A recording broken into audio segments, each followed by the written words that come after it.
Hi, I'm Paul Gray. Come explore Alaska with us and discover the diversity of its cultures and the land of the people of the far north. We'll travel 13,000 miles of roads to more than 500,000 square miles of Alaska wilderness. From tundra to mountains, oceans, villages and towns, from art to wildlife, glaciers to thousands of miles of rivers and lakes. Alaska, a place that breeds discovery.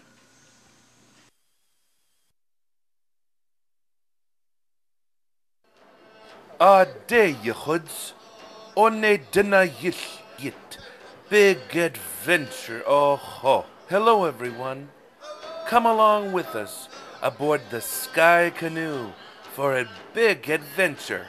When boarding Era Aviation, we are connected to more Alaska destinations than any other air carrier. This flight is taking us deep into the interior, into river-based Athabascan country, to the city on the Chena. Art is alive in Fairbanks, Alaska, midwinter at the University of Alaska in Fairbanks. It is the Festival of Native Arts. The second semester of studies at UAF means dance groups converge from all regions, sharing their songs, old and new. This next song was made by the late Elijah Kakinya, Sumit Kakimnya Maguk Tuokpa, where the wolves are howling from. A few minutes ago, we just found out that our very own Nunamute wolves howled in Kaktovik and won regionals for the North Slope and will be representing us at state. Tonight,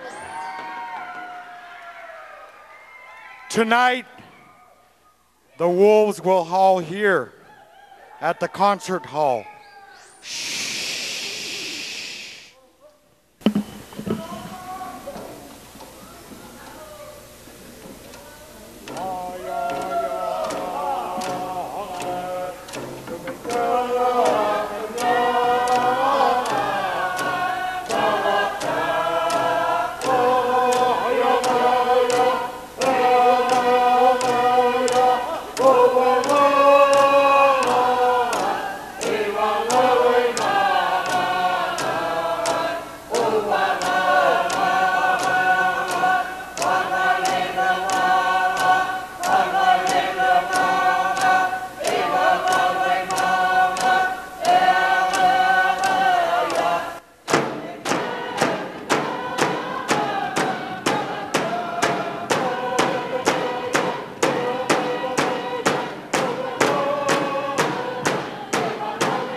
UAF and Fairbanks is treated to a showing of intertribal unity.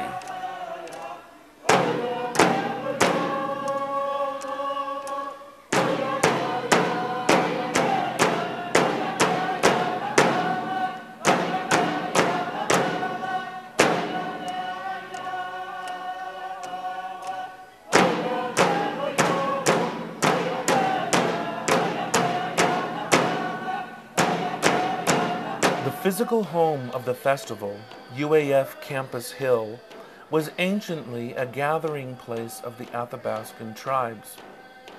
Before the university was established, Athabascan people would come together there to gather wild potatoes, to discuss plans, learn from each other, and get a perspective that can only come from gathering all together. This is why it's known as Trothiad the Wild Potato Slope. Traditional chief Peter John said that when the university approached the Athabascan people about acquiring that site and explained the purpose of a university, The elders said it sounded like a similar use as it had in the past, working together, learning from each other, planning for the future, and okayed the use of that hill for the university.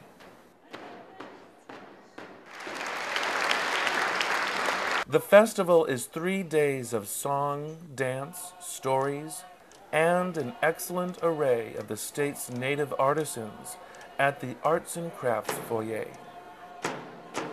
In these and ways, the festival helps to keep cultural ties strong on campus. It is an opportunity to catch up with old friends and extended family members, and shows how villages encourage the students firsthand by using the cultural arts. There are also special theater performances and an art show by students of the Native Art Department. Hello, my name is Dekaheen Maynor. I teach here at the University of Fairbanks in the Native Arts Center, and this is a show of student work from the last number of years. Very proud of all of the things they've accomplished. They really pulled it together quite well. The Native Arts Center is a center devoted to the production of indigenous works from Alaska. It was started in 1965 by Ronald Sunungatuk and has been a thriving arts center in the heart of Alaska.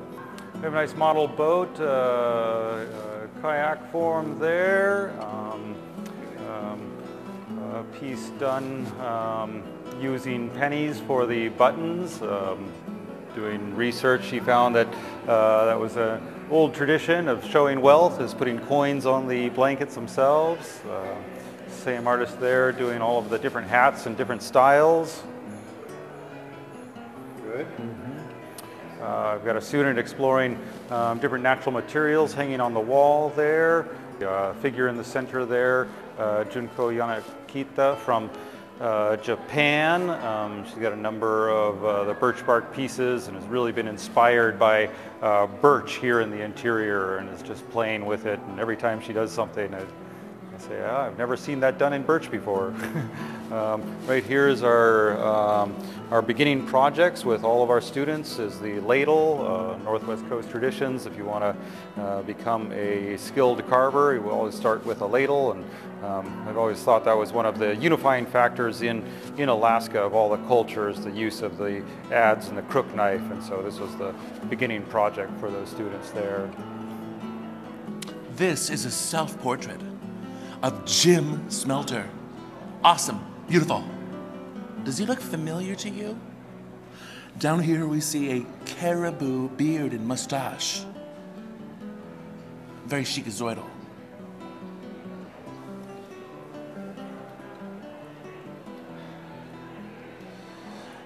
This mask is using some of the imagery of the northern part of Alaska, like the Inupiat and Yupik areas. This sort of mask work that uses wild shapes to human faces and missing parts of the face is very typical of the north and western part of Alaska. The use of the abalone, this is more like southeastern style of use of materials. I think what this piece is telling me is that the imagery that you find on regalia is a living thing.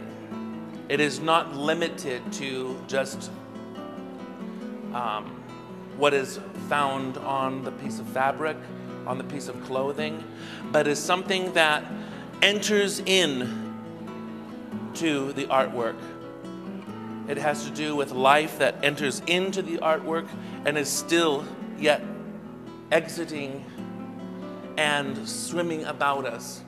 And so what this piece is telling me is that the imagery, which is really a spiritual thing, the imagery that we find on regalia pieces that have to do with our totemic identities, comes from nature, lives in nature, still, from the past and into the future.